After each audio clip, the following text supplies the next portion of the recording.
పల్నాడు జిల్లాలో YCP, TDP ఇరు పార్టీల మధ్య ఘర్షణ.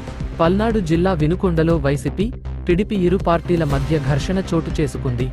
రోజురోజుకీ వేడెక్కుతున్న వినుకొండ రాజకీయం ఈ ఘర్షణతో మరింత ఉద్రిక్తంగా మారింది. ఘర్షణలో ఇరువర్గాల వారికి తీవ్ర గాయాలు. ఘర్షణలో ఇరువర్గాల కార్యకర్తలకు తీవ్ర గాయాలయ్యాయి. గాయపడిన వారిని హుటాహుటిన ఆసుపత్రికి తరలించారు. బైకులు ధ్వంసం చేసుకున్న కార్యకర్తలు.